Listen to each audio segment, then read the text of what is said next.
اس ملک میں آج سب کچھ سیاست ہے، سانس بھی، خاموشی بھی سیاست۔ ٹی وی سکرینوں پر روز ایک نیا جھگڑا، ایک نیا بیان، ایک نیا تماشا، مگر اس شور میں اصل مسائل دفن ہو چکے ہیں، اور وہ مسائل جن پر بولنے سے نہ ووٹ ملتے ہیں، نہ فنڈ آتے ہیں، نہ اقتدار مضبوط ہوتا ہے۔ سرمایہ داروں کی سیاست نے طے کر لیا ہے کہ کس دکھ کو دکھانا ہے اور کس درد پر پردہ ڈالنا ہے۔ اس لیے خواجہ سرا کا قتل خبر نہیں بنتی، ان کی تذلیل ریٹنگ نہیں لاتی، اور ان کی زندگی کسی ایجنڈے میں نہیں آتی۔ مگر آج ہم یہ خاموشی توڑ رہے ہیں۔ آج ہم سیاست نہیں، انسان کی بات کریں گے۔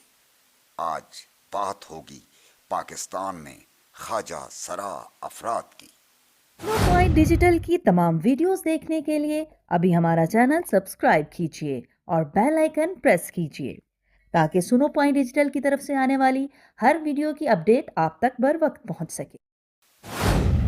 پاکستان میں خواجہ سرا کوئی نئی مخلوق نہیں، یہ کوئی صدیوں سے اس معاشرے کا حصہ ہیں۔ اس مٹی میں پیدا ہوئے، اسی ریاست کے شہری ہیں، مگر اس کے باوجود آج بھی خواجہ سرا سب سے زیادہ نظر انداز، تضحیک اور تشدد کا شکار ہیں۔ آئے دن خبریں آتی ہیں کہ کہیں کسی خواجہ سرا کو گولی مار دی گئی، کہیں تشدد کر کے بے لباس سڑک پر پھینک دیا گیا، اور کہیں صرف اس لیے قتل کر دیا گیا کہ وہ عام لوگوں کی طرح نظر نہیں آ رہا تھا۔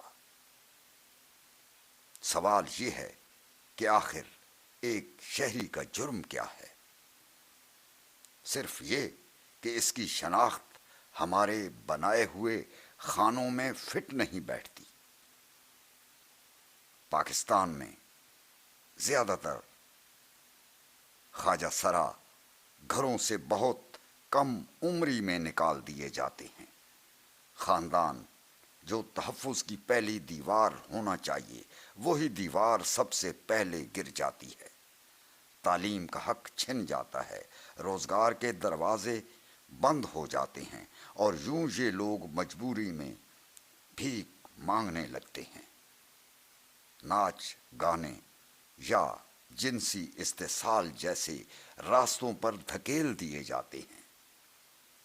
یہاں ایک تلخ حقیقت یہ بھی ہے کہ معاشرہ پہلے انہیں دھکیلتا ہے، پھر انہی چیزوں پر انہیں گالیاں دیتا ہے جن پر اس نے خود مجبور کیا تھا۔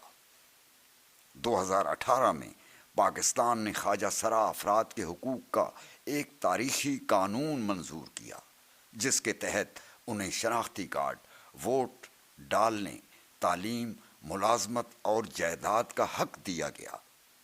کاغذ پر تو یہ قانون موجود ہے، مگر عملی زندگی میں خواجہ سرا آج بھی تھانوں میں تضحیک کا نشانہ بنتے ہیں، ہسپتالوں میں انکار سہتے ہیں، اور دفاتر میں داخل ہوتے ہی مذاق بن جاتے ہیں۔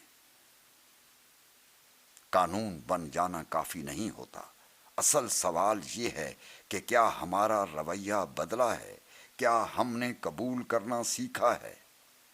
ہمارے معاشرے میں خواجہ سرا کو انسان کم اور تماشا زیادہ سمجھا جاتا ہے۔ شادیوں میں بلایا جاتا ہے تو تفریح کے لیے، مگر عام زندگی میں ان کو سلام تک کرنا گناہ سمجھا جاتا ہے۔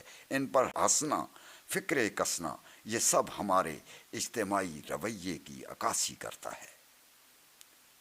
یہاں مذہب کا حوالہ بھی اکثر غلط انداز میں دیا جاتا ہے، حالانکہ اسلام کسی انسان کو اس کی پیدائشی کیفیت پر ذلیل کرنے کی اجازت نہیں دیتا۔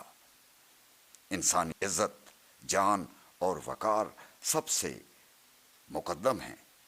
سوال مذہب کا نہیں، سوال ہماری سوچ کا ہے۔ خواجہ سرا کسی سے رعایت نہیں مانگتے، وہ صرف وہی حق چاہتے ہیں جو عام پاکستانی کو حاصل ہے: باعزت زندگی، تحفظ، تعلیم اور روزگار۔ جب تک ہم انہیں مسئلہ سمجھتے رہیں گے، مسئلہ حل نہیں ہوگا۔ جس دن ہم انہیں انسان سمجھ لیں گے، آدھا مسئلہ وہیں ختم ہو جائے گا۔ یہ ریاست، اداروں، میڈیا اور ہم سب کی مشترکہ ذمہ داری ہے کہ خواجہ سرا کو خوف کے بجائے اعتماد دیا جائے، ہمدردی کے بجائے برابری دی جائے، اور خاموشی کے بجائے آواز دی جائے، کیونکہ کسی معاشرے کی ترقی کا پیمانہ یہ نہیں کہ وہاں طاقتور کتنا محفوظ ہے، بلکہ ترقی کا پیمانہ یہ ہے کہ وہاں کمزور کتنا محفوظ ہے۔